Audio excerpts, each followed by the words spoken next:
Hi hello everyone. यहाँ पे हम चैप्टर 3 करेंगे सीआरपीसी का, जिसके अंदर हम पावर्स ऑफ कोर्ट्स के बारे में सीखेंगे। उससे पहले मैं आपको इंटीमेशन दे दूं कि आप अनअकैडमी के प्लेटफॉर्म को यूज़ कर सकते हैं अपनी जुडिशरी की प्रिपरेशन करने के लिए, एंड मेरा कोड यूज़ कर सकते हो Kushang 10। Then compete with thousands of aspirant and stand out from the crowd। और ये हमारे expert guidance for your judiciary 2021 preparation, ये अलग अलग बैचेज हैं जो कि आप ज्वाइन कर सकते हो और अपनी प्रिपरेशन स्टार्ट कर सकते हो। Then free special classes every day. ये सारी आपकी क्लासेस हैं, मतलब ये सारे टॉपिक्स हैं जो कि कवर किए जाते हैं आपकी क्लासेस के अंदर। Plus subscription access India's best educators, interactive live classes, live test and quizzes, structure courses and PDFs. Then free test series, T20 mock test series on core subject judiciary. ये सारी आपके IPC, CrPC, CPC, evidence act पे हर एक Monday, Tuesday, Wednesday, Thursday को सुबह 9 बजे class conduct होती है, जिसका डिटेल एनालाइज होता है सैटरडे संडे को शाम को 7 बजे। देन ये आपका प्राइसिंग प्लान है प्लस सब्सक्रिप्शन का। अगर आप ये लेते हो, जितने मंथ का आप लेते हो उस हिसाब से आपको कॉस्ट पड़ेगी, और उसके ऊपर आपको 10% ऑफ मिल जाएगा अगर आप मेरा कोड यूज़ करते हो कुशांक 10। ठीक है, चलो अब हम आते हैं अपने टॉपिक के ऊपर। हमने चैप्टर 3 को समझना है पावर ऑफ कोर्ट्स के बारे में। ठीक है, तो अभी हमने पहले क्या समझा, कॉन्स्टिट्यूशन ऑफ कोर्ट के बारे में समझा।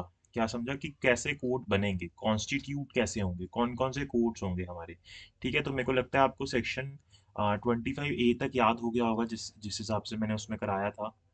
ठीक है, बाकी आप रिवाइज करना तो आपको बहुत जल्दी से याद हो जाएगा। अब हम सेक्शन 26 से करते हैं। ठीक है, एक कोशिश करेंगे साथ साथ ये आपको याद हो जाए।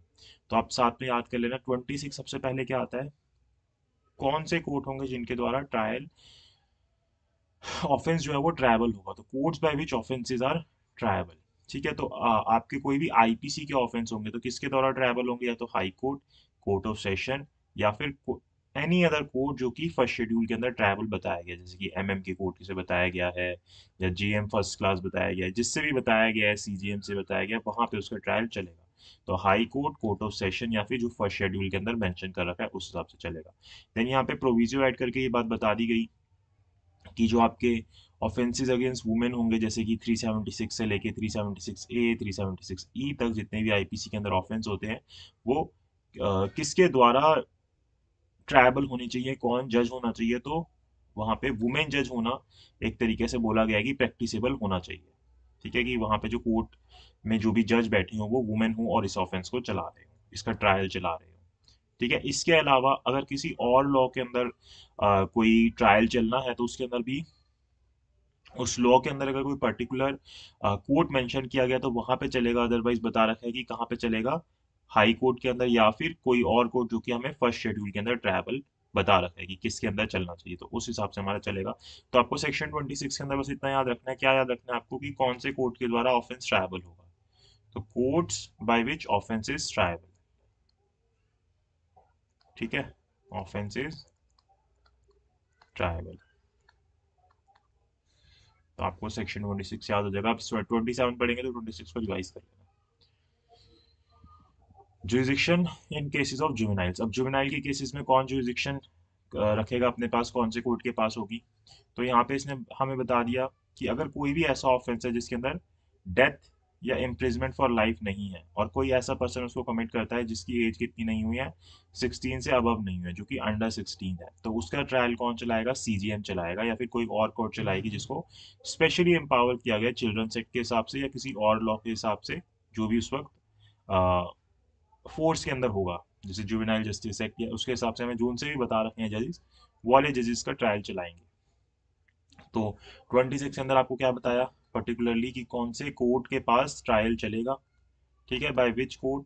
देन 27 के अंदर जुवेनाइल के लिए बता दिया कि जुवेनाइल का किसके पास चलेगा। ठीक है, तो सीजीएम के पास अगर सजा कम है, बाकी जिसे बता रखा होगा। तो आप मेनली अभी ये याद रखो कि ट्रायल कहाँ चलेगा, देन ये कहाँ चलेगा, जुवेनाइल जस्टिस का कहाँ चलेगा, जुवेनाइल्स की जुरिडिक्शन कहाँ पे होंगी। देन 28 के अंदर आपको याद रखना है कि हाई कोर्ट और सेशन कोर्ट के पास क्या पावर है सेंटेंसेस पास करने की। तो हाई कोर्ट के पास तो अनलिमिटेड पावर है, जो भी ऑथराइज बाय लॉ है वो सब चीज़ें कर सकता है हाई कोर्ट। और सेशन कोर्ट के पास भी है, लेकिन उसको जहाँ पे डेथ पेनल्टी देनी है उसको पहले हाई कोर्ट के पास कंफर्मेशन के लिए सबमिट करना हो।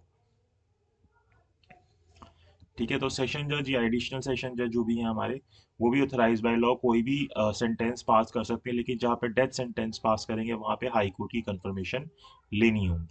और जो असिस्टेंट सेशन जज होंगे ये कोई भी सेंटेंस पास कर सकते हैं except the sentence of death और इम्प्रिजमेंट फॉर लाइफ और for a term exceeding 10 years।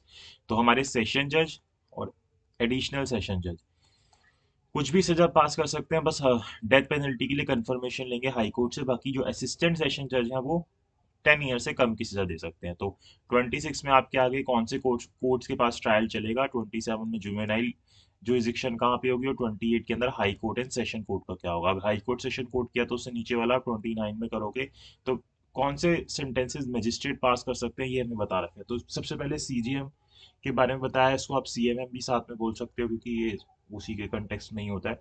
तो ये भी कोई भी सेंटेंस पास कर सकता है except the sentence of death और इम्प्रिजमेंट फॉर लाइफ और imprisonment for term exceeding 7 years। तो 7 साल तक की मैक्सिमम ये सजा पास कर सकता है। तो आपको ये याद हो गया, हाई कोर्ट सेशन कोर्ट कुछ भी करेगा, असिस्टेंट सेशन जज 10 साल तक करेगा, और जो सीजीएम हो गया या सीएमएम हो गया वो कितने टाइम तक करेगा, 7 years तक मैक्सिमम कर सकता है। देन जो एमएम या फिर जेएम फर्स्ट क्लास हो गया वो कितना करेगा, मैक्सिमम 3 साल, और फाइन कितना लगा सकता है, 10,000 रुपये का, या दोनों कर सकता है। और जो सेकंड क्लास मजिस्ट्रेट होगा वो मैक्सिमम 1 साल। तो 7, 3 और 1। ठीक है, फाइन भी याद रखना 10,000 5,000 है जेएम फर्स्ट क्लास और जेएम सेकंड क्लास का।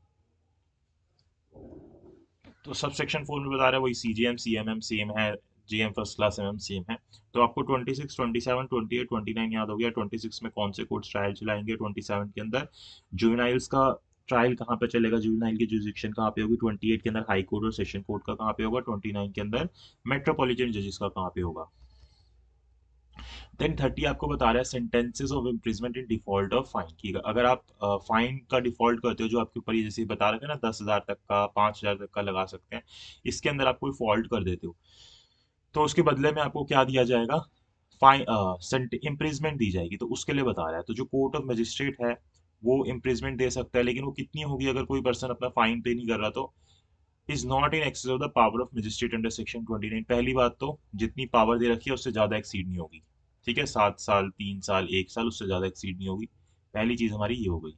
सेकेंड चीज, shall not where the imprisonment has been awarded as part of the substantive sentence exceed 1/4 of the term of imprisonment which the magistrate is competent to inflict as punishment for the offence otherwise than as imprisonment for default of payment of fine। तो जितनी वो maximum यहाँ पे सजा दे सकता था ना, अपनी जितनी सजा है उससे 1/4 ज्यादा सजा नहीं देगा। ठीक है, तो मैक्सिमम 1/4 देगा जितनी यहाँ पे दे सकता था। और सबसेक्शन 2 बोलता है, और ये इन एडिशन टू जो आपको नॉर्मल सजा मिली है उसके इन एडिशन टू होगी। The imprisonment awarded this section में भी in addition to substantive sentence of imprisonment for a maximum term awardable by magistrate under section 29। और मैक्सिमम जितनी वो सजा दे सकता है उतनी ही देगा। ठीक है, तो 1/4 से ज्यादा नहीं देगा, और मैक्सिमम जितनी दे सकता है उतनी ही देगा, वो एक्सीड नहीं करनी चाहिए उससे। और इन एडिशन टू देगा वो, अनटिल एंड अनलेसली कि कुछ और नहीं बोलता। यहाँ पे तो कोई बात ही नहीं, यहाँ पे तो एडिशन में ही देगा अगर आपको डिफॉल्ट फॉर फाइन की सजा दी जा रही है तो।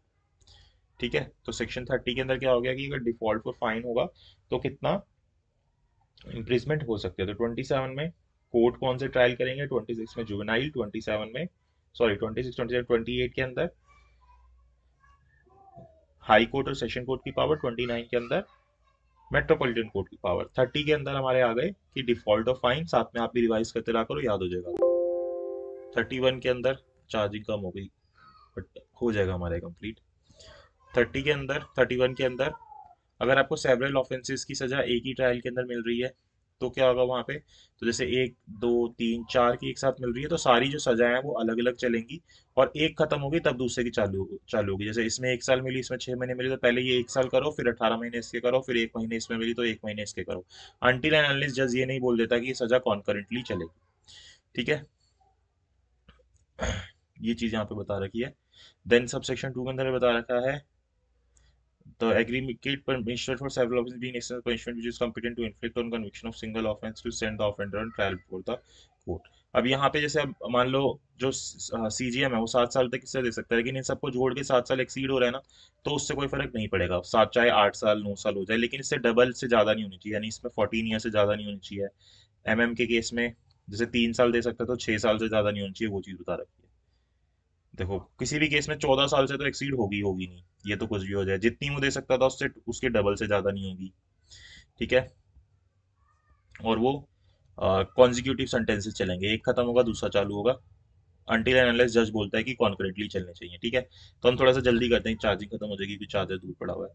तो सेक्शन 26, 27, 28, 29, 30, 31 आपको याद होता है। 32 के अंदर मोड ऑफ कन्फरिंग पावर्स दे रखी है कि जो हाई कोर्ट है या स्टेट गवर्नमेंट है, एज अ केस में बी ऑर्डर में power person specially by name और वर्च्यू ऑफ देयर ऑफिसेज और class official generally to be their official titles, ये हमें हाई कोर्ट बता देगा। Every such order shall take effect from the date on which it's communicated to the person. So empower, जब भी उसको power दी होगी उस दिन से उसको बता दिया जाएगा। Power of officer appointed and withdrawal of power, एक काम करते हैं यहाँ पे हम सेक्शन 32 तक ही करते हैं। ठीक है, क्योंकि चार्जिंग बिल्कुल नहीं है। उसके बाद हम सेक्शन 33 से आगे प्रोसीड कर लेंगे। तो यहाँ पे हमने सेक्शन 26 से लेके 32 तक समझा। Thank you so much. अगर आपको वीडियो अच्छी लगी तो लाइक कीजिएगा, शेयर कीजिएगा और चैनल को सब्सक्राइब जरूर कीजिएगा। बाकी हम आगे कवर करेंगे।